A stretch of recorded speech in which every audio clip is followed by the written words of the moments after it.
Yes, I am filming in a different location. I am leaving for Egypt in a few days, and this is the best I could do for now. Indonesia has given us quite the variety of remarkable fossilized human remains over the years, ranging from hobbit-sized human species to ghost DNA discovered in a young woman.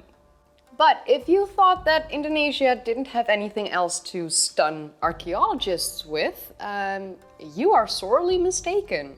Medical history now needs to be rewritten due to this latest discovery, because who would have thought that a surgery as complicated as an amputation could have taken place 31,000 years ago successfully? So my name is Kaylee, and in today's video I'm going to look into the news of a discovered skeleton from Indonesia that is the current oldest known amputee. A discovery that is rewriting medical history and changing our perception of people who used to live in the Stone Age. So as per usual, I am going to start with the location of the discovery, because the remains were discovered in a region that has become an exciting locale for paleoanthropology. A large limestone cave located in a remote and mountainous landscape, which is only accessible by a boat at certain times of the year. So the remains of this individual were found in 2020 by a group of Australian and Indonesian archaeologists. They discovered the skeletal remains deep inside the Liang Tebo cave, which is also known for human hand art on the wall, in the Eastern Kalimantan province on the island of Borneo in Indonesia. What's most fascinating about the discovery of the fossilized remains of this individual is that it is going to rewrite medical history.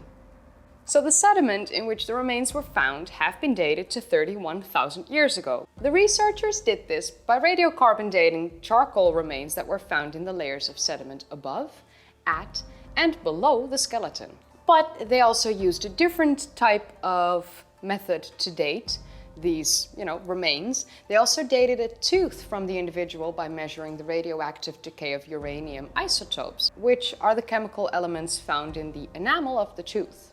So the dates of these methods came back to approximately 31,000 years ago, which means that the body has been laying there deep inside the cave undisturbed for 31,000 years. That's a pretty damn long time. But that's not the fascinating part of, this discovery, the date itself. The fascinating part of the remains is the fact that the lower left leg is missing, and that the bone that remained showed signs of an amputation that was carefully carried out. The amputation happened when the person was in their pre-teens or early teens, as they lived for up until nearly a decade after the amputation had occurred, as they passed away between the ages of 19 and 21.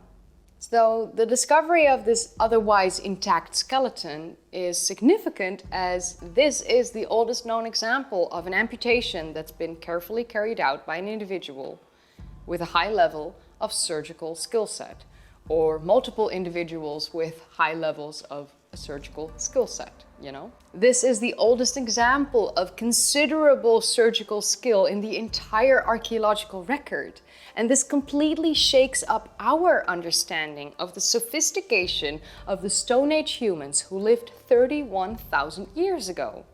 So it pushes back the timeline of our species' understanding and knowledge about surgery and complex medicine, and this is all because of the fact that the amputation was successfully carried out. And on top of that, the individual actually surviving the procedure and living for maybe up until a decade afterwards shows a profound knowledge of human anatomy. Why, you may ask? Well, for instance, they had to know how they had to stop the blood flow. They had an understanding about anesthesia and even antisepsis. So to think about the fact that anesthesia and antisepsis are seen as only becoming the norm recently, it shakes up the entire view of medical history. So for everyone watching, to put this latest discovery into perspective, The previous oldest known case of amputation occurred approximately 7,000 years ago in France, when an elderly Neolithic farmer had their left forearm removed just above the elbow. What's even more staggering is the fact that surgical amputation only became the norm in Western medical culture approximately 100 years ago. This had to do with the fact that before the invention of antibiotics, most people would have died at the time of the amputation or shortly after. So most people died during or shortly after amputation, even as recently as 100 years ago. This had to do with shock, blood loss, and, as you can imagine, infection that would often occur afterwards. So to think that 31,000 years ago, this young individual had their lower left leg amputated as a child around the age of, 10, and then this child survived for at least another 6 to 9 years after the surgery shows the remarkable capabilities of the Stone Age people living in Borneo. The bone showed absolutely no traces of any infections and actually showed that new bone growth had formed over the amputated area. This is something that takes a considerable amount of time. The skeletal remains show the body of an adult-sized individual, but the amputated bones had stopped growing and actually remained child-sized. So the fact that this young individual survived the amputation, did not go into shock, did not lose way too much blood, did not get an infection, because, the bones showed absolutely no signs of infection, meant that the surgeon or the surgeons who performed the surgery some 31,000 years ago had a vast knowledge of anatomy, muscular and vascular systems.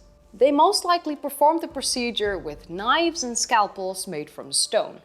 And, their knowledge helped them to expose and arrange the veins, the vessels, and the nerves, and their knowledge helped them to prevent fatal blood loss and infection afterwards.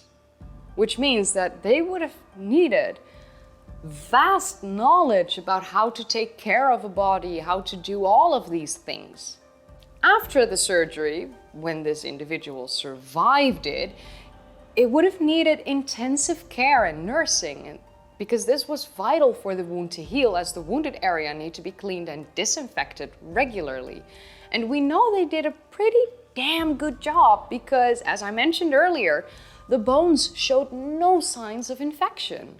So the level of community care would have been incredibly high, and this is a piece of real and tangible evidence for such a high degree of community care, where an individual survived due to the care it received from its community.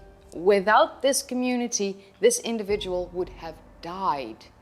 The terrain in which this community lived was very mountainous, which means that the individual that had their leg amputated would have needed a lot of help from the community to be able to get around.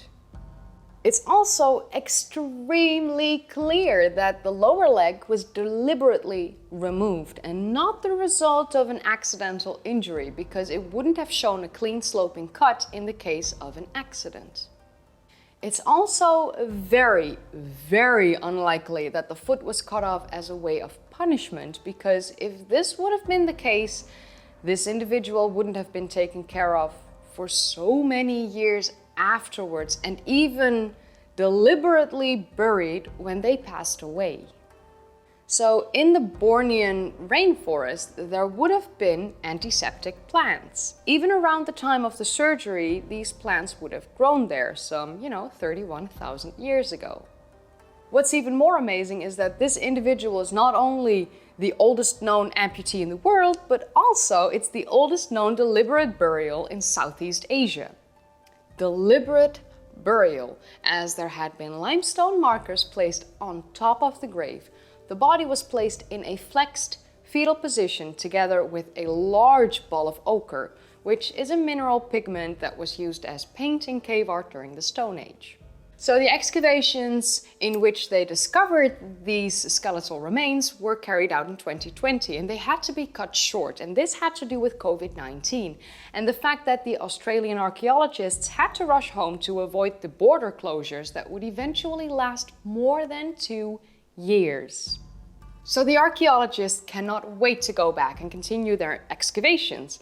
The body of the amputee was discovered only 1 meter below the surface, and they have at least another 3 or 4 meters of sediment to dig into until they will reach bedrock. More discoveries are waiting to be made in Indonesia. If not in this particular cave, then I'm sure that there will be discoveries made in other caves. Indonesia still has a lot of hidden gems up its sleeve. And you know, I'm absolutely here for that. I cannot wait to find out what else they can discover in Indonesia and Southeast Asia. There's still so much to be uncovered. But you know, with that said, you have reached the end of this video. This was filmed in a different location. Like I mentioned earlier, I am leaving for Egypt in a few days, so I had to pre-film some videos in a location where I was at the moment. I have my cat with me. She's being taken well care of while I'm gone. I'll be fine. And yeah, with that said, if you enjoyed watching, then don't forget to give it a thumbs up, subscribe if you'd like to see more of these kind of videos, and click that bell icon if you want to be notified whenever I upload. If you haven't seen my previous videos yet, then click the card in the upper right corner, click a link in the description down below, or click a video in the end card. I'd also like to say a massive thank you to all my patrons, my channel members, and everyone supporting me and sending me kind messages. Thank you so much. I'm eternally grateful for all that you guys do, even if it's just watching my videos. Thank you so much. And yeah, I'll be in Egypt. I'll be running around monuments, pyramids, the Sphinx, temples, and a lot more. Maybe I'll even get a little bit of a tan back because I'm turning pale, and me being pale, personally, I don't find it to be a good look, but you know, to each their own. And with that said, I'll see you in the next video. Like I said, I pre-filmed a few, and I'll try and vlog a bit while I'm in Egypt, maybe turn some footage into a video. I don't know yet. We will see. But yeah, I'll see you soon. Bye guys.